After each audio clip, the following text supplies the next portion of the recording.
Hello students, welcome back to the software engineering video series. In the past videos, we have actually studied about what is software and what is software engineering, what are type of softwares, and we have also covered the basic generic process models, including the extreme programming model and agile scrum based models. So if you haven't viewed all these videos, we have a link in this video. Just click the link and you will be navigated to the playlist of the software engineering videos, wherein you can see all these videos, and I hope you will like this. And in case you like this, I request you to share this in your community so that other people can also have a chance to view these videos. And I request you all as well to provide your valuable feedback in form of comments, likes and shares, so that we can also upgrade our system and we can also know if there's something missing. So now the second topic is requirement engineering. After communication phase of SDLC, the next phase comes is the requirement engineering. So in requirement engineering, we will be seeing that it seems very easy for someone to actually think of that taking requirements are very easy, but actually they are not. They are not so easy. They are not. It is not a easy job for a requirement engineer to actually work on this. We will be saying what are requirement engineering. Then we will see what are stages of requirement engineering that are part of this complete engineering process. So starting with the basic introduction, a broad spectrum of tasks and techniques that lead to an understanding of requirement is called requirement engineering. It begins during the communication activity and continues into the modeling activity. So the system says that yes, it actually starts in the communication phase, but it don't end with the communication phase. We cannot say that the requirement engineering ends when the communication ends. Actually it actually go beyond the communication phase, and it goes till we are doing the modeling phase, that is we are doing certain designs. Requirement engineering provides the appropriate mechanism for first understanding what the customer wants, second analyzing the needs, assessing feasibility, negotiating a reasonable solution, specifying the solution unambiguously, and validating the specifications and managing the requirements as they are transformed into an operational system. So all these things written on this slide or the mechanism through which we actually formulate a requirement, a good requirement. Sometimes it happens that when you analyze a particular like case of requirement, you find that you cannot do the complete requirement, as in the case of a incremental model or a spiral model. When then you need to do a certain negotiation with the customer for a reasonable solution, right? This is what I can give to you, this is what I cannot give to you as of now. We will be taking this in the next increment, or we don't have the information right now. We don't understand the requirement. For understanding, we need to have further communication, but as of now these five set of work can be done immediately. So this is called as negotiating a reasonable solution. The next thing it talks about, a solution should be unambiguous. That means whatever thing you have understood, that thing should be actually you should not have two meanings. Okay, any statement that you write in requirement engineering should actually have only a single meaning, right? It should not have two meanings. It should not have anything else. You should not talk of anything else than a particular solution, right? So in this case, what we want is we want an ambiguous or a very clear and concise solution.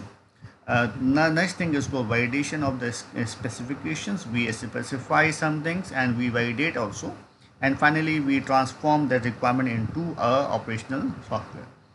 Now, this requirement engineering consists of various phases. There are the seven phases of requirement engineering. One is called the inception, the other is called elicitation, the third is elaboration, then followed by negotiation, specification, validation, and management. So these are the seven phases that actually builds up a requirement. It filters out the requirement from the raw stage to a processed stage. we will see that these stages sometimes works parallel as well, and they are not then they are not isolated as well. Okay. Now coming to the first phase, which is known as inception. In inception, you establish a basic understanding of the problem. Inception, the word says starting a communication, right? With the word for inception, we actually can understand this word called inception in a very simpler fashion by the start, right? With the word called start. So we are starting a communication. How we start a communication? With the most basic questions. Not going to specific dialogues. We are going to a basic question: the who, what, and what, where you want, why you want. Okay, these are the some basic questions. So you establish a basic understanding of the problem with the help of inception. Second, you actually know who actually wants the solution. What is the audience, you can say. You can also see what is the actual audience of your solution, right? What is the actual audience of your solution? Now the third thing is, what type of solution do you want? What type of solution you are expecting from a customer, right? Now it can be two ways. Either if you are creating a software, suppose for railway ticketing, and the student, actually the customer wants to have two different type of solutions. One is for PNR status, okay, and another is for ticket bookings. Ticket booking, right? Now what will happen? These two things are totally different, right? PNR status is just an inquiry, and this is actually processing, complete processing. So what is happening here is, in ticket booking you are taking the information from the user and processing that information in some way, and finally booking a ticket. So at the end you will see a ticket coming out, right, based on whatever information is provided by the user.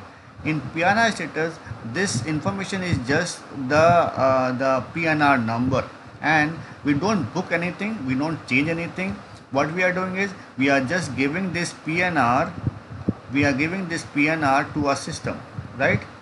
And this system will tell us whether this is confirmed,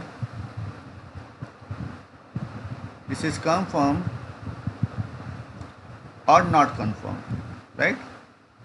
So this system is different than this system, right? So the solution that you want is ticket booking is a different type of solution, and PNR checking is a different type of solution. Okay, so you should know what is the nature of the solution that you are expecting, and finally you want to collaborate with different stakeholders and team members for implementing this particular solution. This is known as inception.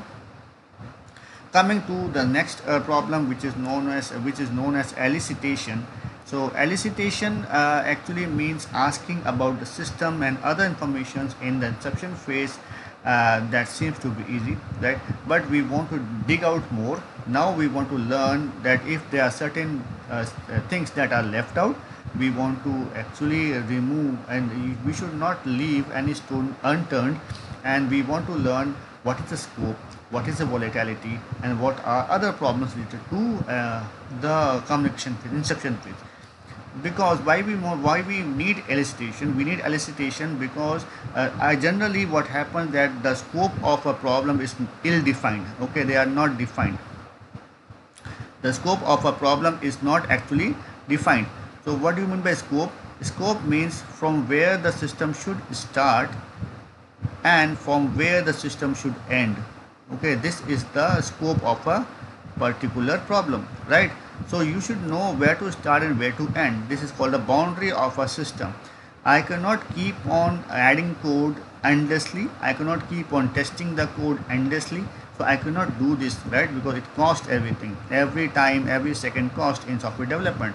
So I need to have a clear-cut requirements that this set of requirements, when completed, the system should stop developing further codes. We will not go into any type of further development until unless we have a new requirements. Okay, so we need to we need to clarify all those set of objectives in the problem scope. Second thing is problem volatility. Volatility means the problem that it refers to changes, and the requirement are going to change over time, and this volatility problem will remain in any type of software. Okay, the problems will be arising based on certain changes you made. So if you are focusing on a waterfall model, this is a very dangerous problem, because in waterfall model you cannot go back to any of the stages. Other than this, if you are in incremental process models, or you are in an uh, other process models, you have chances to go back into the other stages in form of multiple iterations, or in term of various prototypes, or in form of various sprints. You can do that. So this problem of volatility is huge when you are using a waterfall model. In other models, this is handled properly. The next thing is the problem of understanding. Okay, the problem of understanding arises mostly when we are in a model, when we use a model something like incremental process models, or we are using a model called spiral models. Why? Because sometimes it happens that the customer actually tells us what he wants, right? The customer tells us what he wants, but as a developer we are not actually have the expertise. We don't have the required expertise, or we don't have the required team space, right? We don't have the required team members, right? We don't have these two things. So in that case, what we do, we actually need to more time to understand the problem, and sometimes increase our own expertise in that particular field. So in that is the problem of understanding that we have.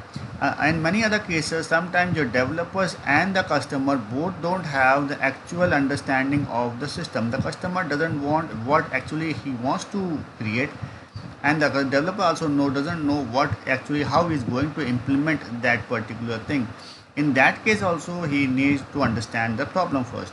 So these two type of problem actually creates a lot of confusion, right? Sometimes it happens that the customer believes that the things is obvious, right? The thing is obvious, and that's why he thinks that this thing is obvious, and he omits out that particular obvious thing. And for you, if it doesn't specify a particular requirement, the requirement is actually missed out, right? The requirement is actually missed out. So we don't actually go. These are the certain set of issues that comes into a system. Because of that, we need to do the elicitation process. We need to clear out all the problem scope, the problem of volatility, and the problem of understanding. Okay, in the next lecture, we are going to see about how we elicitate requirements using two approaches. One is called the collaborative requirement gathering, and other is called quality function deployment.